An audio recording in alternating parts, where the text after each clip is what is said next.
Conservatism, as the name suggests, aims to preserve the traditional values present in Western culture. Typically, conservatives support the importance of the nuclear family, organized religion, the military, and property rights. Liberalism is commonly identified as the primary ideology in modern history. Usually, it argues that every individual has their own rights, that the government should be legitimized by its population, and that everyone should be treated fairly under the law. It also promotes the idea of free markets, elections with the participation of multiple political parties, a division of powers among the various branches of government, the separation of religion and government, and a set of fundamental values enshrined in the Constitution, including the rights to privacy, freedom of speech, freedom of the press, freedom of assembly, and freedom of religion. Moderatism prefers to maintain a position within the Overton window which is considered politically acceptable by the majority of the population. Often, those who adhere to this position are apolitical, indicating a limited interest in politics, although they have some knowledge of it. Capitalism represents an economic system based on the concept of private ownership of the means of production, which are operated to obtain profit. The main features of capitalism include private ownership, the free movement of goods, competition between businesses, the division of labor, and social cooperation. Socialism. There are various forms of socialism, making it an umbrella term for different ideologies. In its classical sense, socialism denotes the ownership of the means of production by workers, with strong support for workers' demands, democratic management, and workplace democracy. In the modern era, socialism promotes the democratic self-management of workers, higher taxation for the wealthy, and the nationalization of key sectors of the industry. One of its fundamental principles is social ownership. Syndicalism, derived from socialism, argues that the organization of the workforce, the creation of local and decentralized worker organizations called unions, and the advancement of workers' demands through strikes and direct actions are the most effective ways to achieve a socialist society. Once a post-capitalist society is reached, a Congress or commune of unions is established to represent the various unions or sectors of the economy for a central government. Corporatism promotes the organization of society into different areas of employment such as agriculture, the military, engineering, etc., where people are assigned based on their interests and skills. It is based on a system of interclass regulation where workers, employers, and the state negotiate with each other to manage the economy efficiently and theoretically satisfy all parties involved. It does not refer to a political system dominated by big business interests. This would be a corporatocracy. Libertarianism promotes freedom as a central value and seeks to maximize autonomy and political freedom. It favors extremely limited government and shares the fundamental principles of liberalism.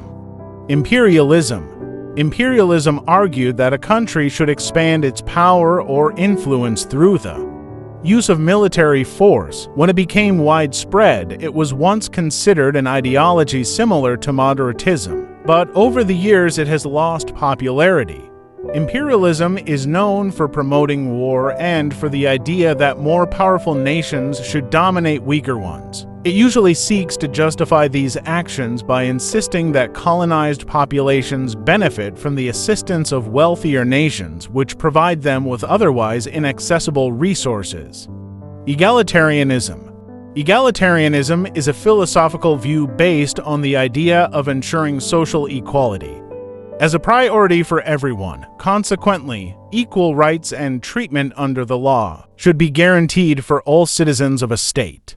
Transhumanism advocates the idea that every individual should enhance themselves through the use of technology to overcome the simplest and most complex challenges of humanity. The ultimate goal is for everyone to achieve immortality and have an extremely advanced mind and body. Communitarianism. Communitarianism is an ideological view that emphasizes the well-being and importance of the community as the primary social unit. It usually emphasizes that the left-right political paradigm limits politics, and it supports the idea that policies from both ends of the spectrum are complementary and necessary for the benefit of the community. It believes that absolute individualism is harmful when it conflicts with the common good. Fascism. Fascism argues that people are weak and divided but united under the same banner. Whether it be that of a state, a nation, an army, or the like, it is an authoritarian model of government characterized by centralized control that rejects the idea of a multi-party voting system.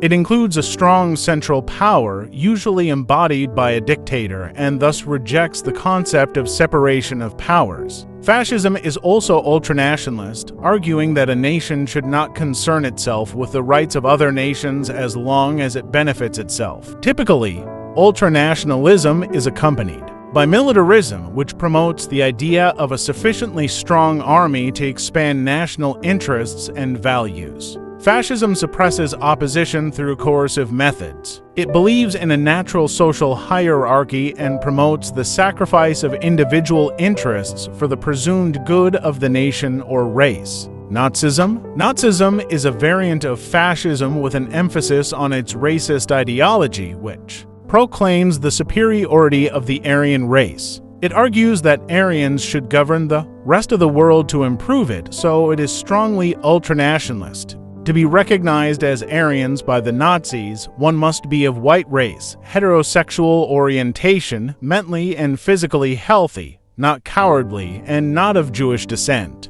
Those considered non-Aryans are labeled as Untermensch, a term that means subhuman. Nazism also promotes eugenics, a set of beliefs and practices aimed at improving the genetic quality of a human population. For this reason, people with inherited disabilities are considered worthless individuals and have been killed or sent to concentration camps as they were considered unworthy of life. Nazism also harbors hatred towards homosexuals, considering them also Untermensch.